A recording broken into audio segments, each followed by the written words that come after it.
ഞങ്ങൾ വന്നത് കഴിഞ്ഞ ദിവസം ഞങ്ങൾ അറിഞ്ഞു നിങ്ങൾക്ക് 80 വയസ്സ് പൂർത്തിയായി. നിങ്ങൾ കണ്ടാൽ തോന്നൂല കേട്ടോ. അപ്പോൾ പൊതുജീവിതം ഉണ്ട്, അധ്യാപന ജീവിതം ഉണ്ട്. കുറച്ച് കാര്യങ്ങളൊക്കെ ഒന്ന് സംസാരിച്ച് ചായം കുടിച്ച് പോകാൻ വിചാരിച്ചു. സന്തോഷം. ഏതായാലും വൈകുന്നേരത്തെ ഒരു ലഘു ചായക്ക് ഒരു റൗണ്ട് ടേബിളിനെ ചുറ്റി ഇരുന്നിട്ട് അത് കുടിക്കുക എന്നുള്ളത് തന്നെയാണ് ഏറ്റവും വലിയ സന്തോഷം. 80 വയസ്സ് പൂർത്തിയായി, വളരെ ശരിയാണ്. 1744 എൻ്റെ ജനം. 2024 80 വയസ്സ് പൂർത്തിയായി. എന്നെ സംബന്ധിച്ചിടത്തോളം ഞാൻ വളരെ ചെറുപ്പം മുതൽക്കേ വിദ്യാഭ്യാസ രംഗത്ത് പ്രവർത്തിക്കുക, പഠനവും അതുപോലെയുള്ള ഇതുമായിട്ട് ബന്ധപ്പെട്ട. എൻ്റെ കുടുംബം എന്ന് പറഞ്ഞ ഒരു കർഷക കുടുംബം. വാപ്പ ഫുൾ ടൈം കർഷകനായിരുന്നു. അപ്പോൾ ജ്യേഷ്ഠന്മാരും കർഷകന്മാരാണ്. നമ്മുടെ കുടുംബത്തിൽ സെക്കൻഡറി വിദ്യാഭ്യാസം നേടിയെടുക്കാൻ ഞാൻ മാത്രമാണ് ഉണ്ടായത്. എൻ്റെ മുൻഗാമിയായിട്ടുള്ള ആലിക്കുട്ടി മാഷായിരുന്നു എൻ്റെ എല്ലാറ്റിൻ്റെയും വഴികാട്ടി. മൂപ്പരുടെ പ്രേരണയിലാണ് ഞാനൊക്കെ ഹൈസ്കൂൾ വിദ്യാഭ്യാസം പൂർത്തീകരിച്ച് അതുപോലെ TTC കോഴ്സിനൊക്കെ പോയത്. ഈ 80 വയസ്സിൽ നല്ല ഹെൽത്തി ആയിട്ടാണ് ഞങ്ങളെ കാഴ്ചപ്പാട് നിങ്ങളെ സംബന്ധിച്ചിടത്തോളം അല്ലേ. അപ്പോൾ അതിൻ്റെ രഹസ്യം എന്താണ് എന്നുള്ളത് അറിഞ്ഞാൽ കൊള്ളായി. റിട്ടയർ ചെയ്ത ശേഷവും പലരും കാണുന്നേരം ചോദിക്കും എത്ര കൊല്ലമായി റിട്ടയർ ചെയ്തിട്ട്. കൃത്യമായിട്ടുള്ള കൊല്ലം ഞാൻ പലപ്പോഴും പറയാറില്ല. 10-12 കൊല്ലമായി എന്നൊക്കെ ഉള്ളതാണ്. കൊല്ലം 25 റിട്ടയർ ചെയ്തിട്ട്. അത് മറച്ചു വെച്ചുകൊണ്ടാണ് ഞാൻ പലപ്പോഴും സംസാരിക്കുന്നത്. ഇതിൻ്റെ ആരോഗ്യരഹസ്യം എന്ന് പറഞ്ഞാൽ അതിലൊന്ന് ഭക്ഷണക്രമം, രണ്ടാമത്തേത് കുളി, മൂന്നാമത്തേത് എൻ്റെ കളി, നാലാമത്തേത് നടത്തം. ഈ 4 ഘടകങ്ങൾ വളരെ പ്രധാനപ്പെട്ടത്. വളരെ ചെറുപ്പകാലം മുതലൊക്കെ നമ്മുടെ പൂനൂർ പുഴയിൽ ചാടിക്കുളിച്ച്, അതായത് നമ്മുടെ പുയിലക്കടവിൽ ചാടിക്കുളിക്കുക, അരമണിക്കൂറോളം കുളിച്ചുകൊണ്ടാണ് നമ്മൾ സ്കൂളിലേക്ക് പോകുന്നത്. ആ കുളി എല്ലാ നാടി ഞരമ്പുകളും ഇളകിക്കൊണ്ട് ആ ഒരു കുളി, അത് വളരെ പ്രധാനപ്പെട്ട. മറ്റൊന്ന് ഭക്ഷണമാണ്. ഞങ്ങളുടെ വീട്ടിലൊക്കെ പഴയ കാലത്തെ ഞങ്ങളുടെ ബാപ്പമാരൊക്കെ കൃഷിക്കാരാണ്. നെൽകൃഷി, നെല്ല് ആവശ്യത്തിന് ഉണ്ടാക്കിക്കൊണ്ടുവരും. ആ നെല്ല് കുത്തിയാണ്, ആ നെല്ല് എന്ന് പറഞ്ഞിരിക്കുകയാണെങ്കിൽ ഈ കീടനാശിനികൾ തെളിക്കാത്ത, അതുപോലെ രാസവളങ്ങൾ ഇടാത്ത നെല്ല്, അത് കുത്തിയ അരി കൊണ്ടാണ് പത്തിരി ചുട്ടതും കഞ്ഞി വെച്ചതും ചോറ് വെച്ചതും.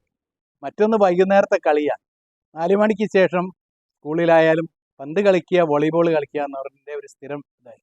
അത് 40-45 വയസ്സ് വരെ ഞാൻ കളിച്ചിട്ടുണ്ട്.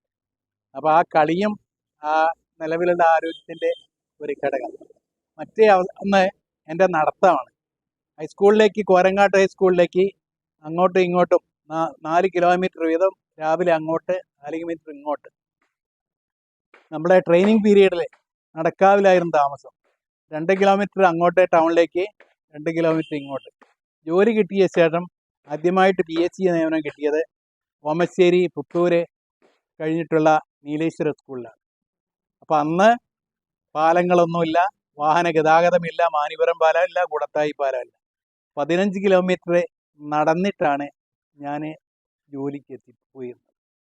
അതുപോലെ 15 കിലോമീറ്റർ ഇങ്ങോട്ടും നടന്നു.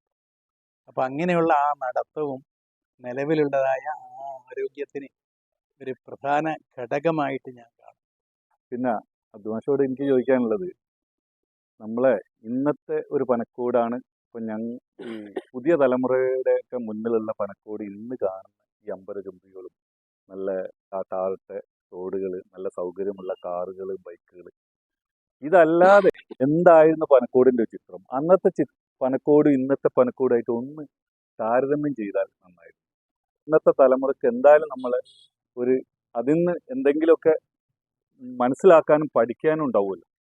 പഴയ പനക്കോട് എന്ന് പറയുമ്പോൾ എൻ്റെയൊക്കെ ചെറുപ്പത്തിൽ 50ഓളം വീടുകളാണ് നമ്മുടെ പനക്കോടിലുണ്ടായത്. വിശാലമായിട്ടുള്ള പറമ്പിൽ ഒരു വീട് മാത്രമേ ഉണ്ടായിരുന്നു. ഈ വീടുകളൊക്കെ ഓലമേഞ്ഞ വീടുകളായിരുന്നു. മകരം കുംഭം മാസത്തിൽ വീടുകൾ ഓലമേഞ്ഞ് കെട്ടുക എന്നുള്ള ഒരു പതിവുണ്ടായിരുന്നു. വലിയ ആഘോഷമായിട്ടാണ് അക്കാലത്ത് പുരകെട്ടൽ ഉണ്ടായിരുന്നത്. അപ്പോൾ ഇലക്ട്രിസിറ്റി ഇല്ല, വെള്ളത്തിൻ്റെ പമ്പിംഗ് ഒന്നും ഇല്ല. അങ്ങനെയുള്ള വെള്ളം കോരി കുളിക്കുകയാണ് ചെയ്യുന്നത്. എല്ലാവരും പുഴയെ ആശ്രയിച്ചാണ് അക്കാലത്ത് കഴിഞ്ഞത്. പരപ്പുമ്പൽ തൊട്ട് വാടിക്കൽ വരെ ഒരു നടവടിയായിട്ടുള്ള ഉറവുണ്ടായി. അവിടെ നിന്ന് ഇങ്ങോട്ട് കത്തറമ്മൽ കട വരെയുള്ള ഭാഗം ഇടുങ്ങിയ വഴിയായിരുന്നു. അതുപോലെ ചുറ്റുവട്ടത്തും എല്ലാം തന്നെ വളരെ ഇടുങ്ങിയ വഴികളാണ് ഉണ്ടായത്.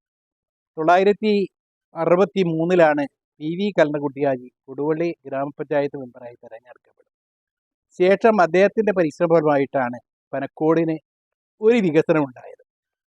വാടിക്കൽ തൊട്ട് കത്തറമ്മൽ കട വരെയുള്ളതായ ഈ ഇടവഴി റോഡാക്കി മാറ്റിയതും അതുപോലെ ഇലക്ട്രിസിറ്റി വൈദ്യുതി വരാനുള്ള സാഹചര്യം ഒരുക്കിയതും കത്തറമ്മൽ കട പാലത്തിനുള്ളതായ തുടക്കം കുറിച്ചതൊക്കെ അദ്ദേഹം പഞ്ചായത്ത് മെമ്പറായിരുന്ന കാലം. പിന്നീടുള്ള മെമ്പർമാരും അതുപോലെയുള്ളതായ പ്രവർത്തനങ്ങളൊക്കെ നടത്തിയതിൻ്റെ ഫലമായിട്ട് ഇന്ന് എല്ലാ വീടുകളിലേക്കും റോഡ് സൗകര്യമായി കഴിഞ്ഞു. മിക്ക വീടുകളുടെയും മുറ്റത്ത് 1-2 വാഹനങ്ങൾ കിടക്കുന്നുണ്ട്. വീടുകളൊക്കെ ഓലമേഞ്ഞ വീടുകളല്ല, ഇന്നെല്ലാം വളരെ ടെറസുകളാണ്, ഉയർന്ന നല്ല കോൺക്രീറ്റ് വീടുകൾ, നല്ല സൗധങ്ങളാണ്. അപ്പോൾ ഗൾഫുമായിട്ടുള്ള സമ്പർക്കവും ഇതിൽ പ്രധാനപ്പെട്ട ഒരു ഘടകമാണ്. അവരുടെയൊക്കെ ആ ഇതുകൊണ്ടാണ് ഇന്ന് പനക്കോടിന് ഏറെ ഉണർവുണ്ടായി. മാഷിൻ്റെ റിട്ടയർമെൻറ്റ് ലൈഫിനെ കുറിച്ചാണ് ഇനിയുള്ള എല്ലാ കാര്യങ്ങളും പറയാനുള്ളത്.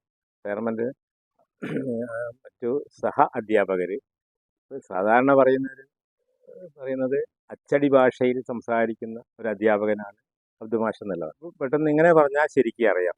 അപ്പോൾ സാറിൻ്റെ റിട്ടയർമെൻറ്റ് ലൈഫിനെ പറ്റിയുള്ള ഒരു വിശദീകരണം, ലാസ്റ്റ് എവിടെ വെച്ച് റിട്ടയർ ചെയ്തു, ആ ലൈഫ് ഒന്ന് വിശദീകരിച്ചാൽ കൊള്ളാം.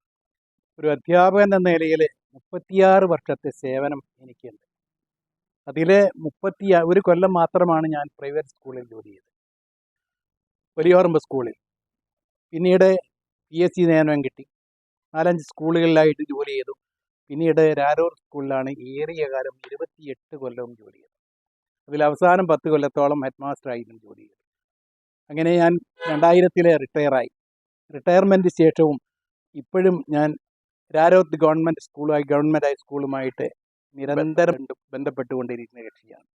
അവിടെയുള്ള എല്ലാ പരിപാടികളിലും ഇപ്പോഴും ഞാൻ പങ്കെടുക്കുന്നു. ഹൈസ്കൂളായി മാറിയ ശേഷം അതിന് സ്ഥലമെടുപ്പ് സമിതിയുടെ ചെയർമാനായിട്ട് ഇപ്പോൾ പ്രവർത്തിക്കുന്നുണ്ട്. അതുപോലെ അവിടെയുള്ളതായ അക്കാഡമിക് സംവിധാനം എന്ന് പറഞ്ഞാൽ 100% കുട്ടികളും പാസ്സാകുന്ന SSLCക്ക് പാസ്സാകുന്ന ഒരു സ്കൂളാണ്.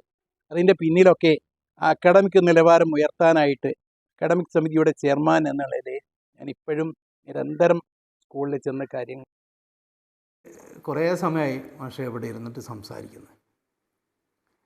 ചായ കുടിച്ചു, വളരെ സന്തോഷമുള്ള ഒരു നിമിഷം. പക്ഷെ അതിൻ്റെ ഇടയിൽ ഞങ്ങൾക്ക് ഒന്നും കൂടെ അറിയാണ്ടായിരുന്നു മാഷ കുടുംബത്തെക്കുറിച്ചിട്ട്. ഉമ്മ, ഉപ്പ, മക്കൾ, പേരക്കുട്ടികൾ, ഇവരെക്കുറിച്ചിട്ട് ഒന്ന് പറഞ്ഞു തന്നാലേ. പെൺമക്കളിൽ മൂത്തവൾ നസീമയാണ്. അവളെ ചാലക്കര ഉമ്മർ മാഷ വീട്ടിനടുത്തേക്കാണ് കൊണ്ടുപോയത്. പുളിയറമ്മൽ അബൂബക്കർ ഹാജി എന്നവരുടെ മകൻ ബഷീറാണ് കൊണ്ടുപോയത്. നസീമയ്ക്ക് 3 കുട്ടികളാണുള്ളത്. മൂത്ത മകന് ഇപ്പോൾ തിരുവനന്തപുരത്ത് കാർഷിക സർവകലാശാലയിൽ പഠിക്കുകയാണ്. ഒരു മൂത്ത പെൺകുട്ടിയെ കെട്ടിച്ചയക്കുകയും ചെയ്തു. രണ്ടാമത്തെ മകള് ബുഷ്റ, അവള് നന്മണ്ട ചീക്കലോടാണ്. MVP അഹമ്മദ് കുട്ടി ഹാജി എന്നവരുടെ മകൻ അബ്ദുൾ മജീദ് നോട്ടറി വക്കീലാണ്. അദ്ദേഹത്തിൻ്റെ ബുഷറയുടെ മൂത്ത മകൻ ഇപ്പോൾ അധ്യാപകനായിട്ട് ജോലിയിൽ ചേർന്നിട്ടുണ്ട്. വേറെ 2 കുട്ടികളും കൂടിയാണ് ഉള്ളത്. ഷെരീഫിനെ സംബന്ധിച്ചിടത്തോളം ഷെരീഫ് വലിയാറമ്പ് സ്കൂളിൽ അധ്യാപകനായിട്ട് ജോലി ചെയ്യുകയാണ്. കുട്ടികൾ 4 പേരാണുള്ളത്. മൂത്ത മകള് തൃശ്ശൂർ മെഡിക്കൽ കോളേജിൽ MBBS പഠിക്കുകയാണ്. മറ്റു കുട്ടികളും പഠനത്തിലാണ്. മാഷേ, ഞങ്ങൾ ഒരു ചായ കുടിക്കാൻ വന്ന് കുറേ കഥകൾ, നിങ്ങളെ ജീവിതത്തിലുള്ള കുറേ അനുഭവങ്ങളൊക്കെ നമ്മൾ പറഞ്ഞു. ഏതായാലും 80ൻ്റെ നിറവിൽ എല്ലാവിധ പ്രാർത്ഥനയും മാഷയ്ക്ക് വേണ്ടി ഞങ്ങളൊക്കെ വാദിക്കുന്നുണ്ട്. ഒരുപാട് കാലം ഈ ആരോഗ്യത്തോടു കൂടി, ഈ പ്രസരിപ്പോടു കൂടി മാഷ് ഞങ്ങളെ കൂടെ ഉണ്ടാവട്ടെ എന്ന് പ്രാർത്ഥിക്കുന്നു.